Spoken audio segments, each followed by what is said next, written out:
दोन दगडांची कहाणी. एक पायरी आणि एक देव. एका खूप मोठ्या मूर्तिकाराला जंगलात दोन मोठे आणि सारख्याच आकाराचे दगड सापडले. त्याने ठरवलं की यातून मी एक सुंदर मूर्ती घडवेन. मूर्तिकाराने आपला पहिला दगड घेतला आणि त्यावर आपली छिन्नी आणि हातोडा चालवायला सुरुवात केली. जसा पहिला घाव बसला तसा त्या दगडाला प्रचंड वेदना झाल्या. मूर्तिकाराने दुसरा तिसरा घाव घातला. दगड आता सहनशक्तीच्या पलीकडे गेला होता.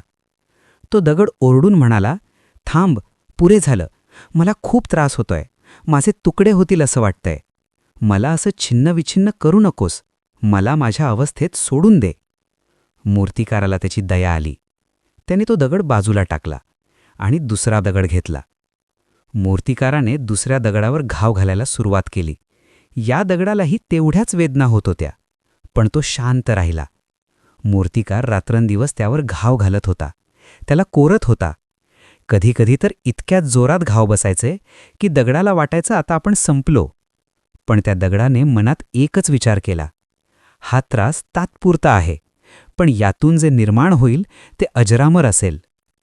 काही दिवसांनी त्या दुसऱ्या दगडाची एक अत्यंत देखणी आणि तेजस्वी देवाची मूर्ती तयार झाली.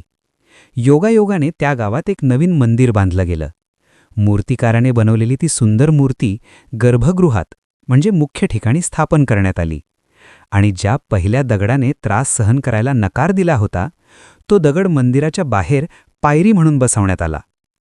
आता गंमत बघा. रोज हजारो लोक यायचे, बाहेरच्या पायरीवर पाय देऊन आत जायचे आणि आतल्या मूर्तीसमोर नतमस्तक व्हायचे. एका रात्री तो पायरीचा दगड मूर्तीला म्हणाला, "हे काय नशीब आहे बघ ना तुझं. आपण दोघं एकाच जंगलातले, एकाच मातीचे, पण लोक तुझा पूजतात आणि माझ्यावर पाय देऊन जातात. देव तुझ्यावर खूप प्रसन्न आहे, म्हणून तुला हे सुख मिळालं." त्यावर मूर्ती असलेला दगड शांतपणे म्हणाला, "मित्रा, हे नशिबाचा खेळ नाहीये. जेव्हा मूर्तिकार तुझ्यावर घाव घालत होता तेव्हा तू नाही म्हणालीस. तू त्या काही तासांच्या वेदना सहन केल्या असत्यास तर आज माझ्या जागी तू असतास.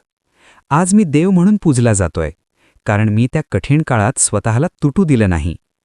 आज तू लोकांचे पाय सहन करतोयस, कारण तू तेव्हा छिन्नीचे घाव सहन केले नाहीस." या गोष्टीतून मिळणारे मोठे लाईफ लेसन्स. 1. शिस्तीचा त्रास की पश्चातापाची वेदना. आयुष्यात दोन प्रकारचे त्रास असतात. एक म्हणजे मेहनत आणि शिस्तीचा त्रास, जो काही काळ असतो पण त्याचं फळ गोड असतं. आणि दुसरा म्हणजे अपयशाचा आणि पश्चातापाचा त्रास, जो आयुष्यभर सहन करावा लागतो.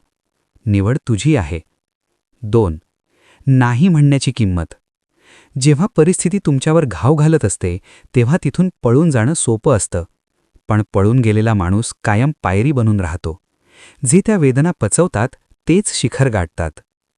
3. प्रोसेसवर विश्वास ठेवा. तुला सध्या वाटत असेल की तुझ्यासोबतच वाईट का होतंय, तुलाच एवढा त्रास का होतोय, तर समजून घे की मूर्तिकार तुला घडवतोय. तो तुझ्यावर घाव घालत नाहीये, तर तुझ्या आतली मूर्ती बाहेर काढण्यासाठी तुझ्यावरचा नको असलेला कचरा म्हणजे आळस, भीती, अज्ञान काढतोय. 4. शॉर्टकट नेहमी महागात पडतो. पहिल्या दगडाने शॉर्टकट घेतला, आराम निवडला. परिणाम आयुष्यभर लोकांचे पाय खाणे. कष्टातून मिळणारा लॉंगकट तुला देवत्व देऊ शकतो.